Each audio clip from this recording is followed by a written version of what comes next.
दिल्ली नगर निगम में नेता प्रतिपक्ष बनने पर आप नेता अंकुश नारंग ने केजरीवाल पर जताया आभार, जिम्मेदारी निभाने का लिया संकल्प। जी आपको पता चले कि आज बुधवार के शाम करीब 4:45 बजे के आसपास मिली जानकारी के अनुसार आपको पता चले कि आम आदमी पार्टी के राष्ट्रीय संयोजक अरविंद केजरीवाल के प्रति आभार व्यक्त करते हुए नेता प्रतिपक्ष अंकुश नारंग ने कहा कि एक साधारण कार्यकर्ता पर विश्वास जताकर उन्होंने यह महत्वपूर्ण जिम्मेदारी सौंपी है। उन्होंने कहा कि पार्षद बनने से लेकर अब दूसरी बार एमसीडी में नेता प्रतिपक्ष की जिम्मेदारी मिलना उनके लिए सम्मान के साथ जनता के विश्वास का प्रतीक है। उन्होंने भरोसा दिलाया कि वे पूरी निष्ठा, ईमानदारी और समर्पण के साथ दिल्ली की जनता की आवाज को मजबूती से उठाते रहेंगे और जनहित के मुद्दे पर सक्रिय भूमिका निभाएंगे। साथ ही उन्होंने पार्टी के वरिष्ठ नेताओं, पार्षद साथियों और कार्यकर्ताओं का मार्गदर्शन व सहयोग के लिए भी आभार जताया।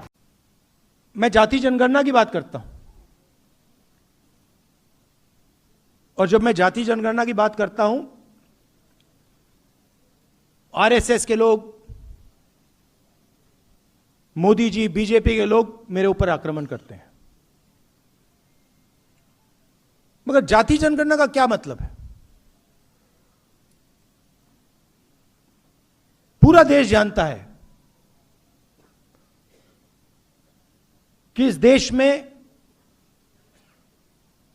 तकरीबन 9% आदिवासी हैं, 10% आदिवासी हैं।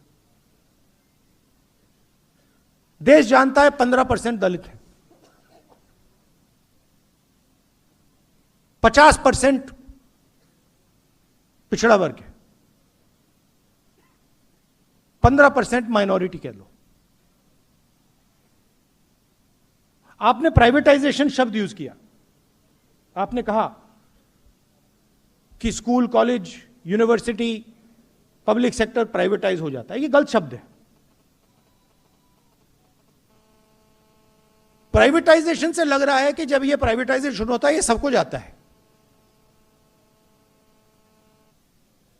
इस शब्द से ये लगता है कि भैया प्राइवेटाइजेशन होता है तो आदिवासियों को भी मिलता है, दलितों को भी मिलता है, पिछड़ों को भी मिलता है।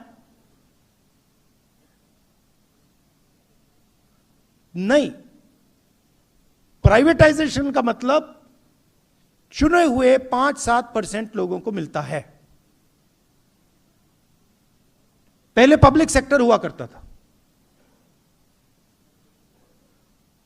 उसमें रिजर्वेशन था, उसमें आदिवासी युवा जा सकता था, दलित जा सकता था, पिछड़े वर्ग का जा सकता था। अब खोलिए अदानी जी की कंपनी की लिस्ट खोलिए, उनके सीनियर मैनेजमेंट की लिस्ट खोलिए, दिखा दीजिए मुझे कौन सा आदिवासी बैठा है वहां पे। एक नहीं मिलेगा आपको।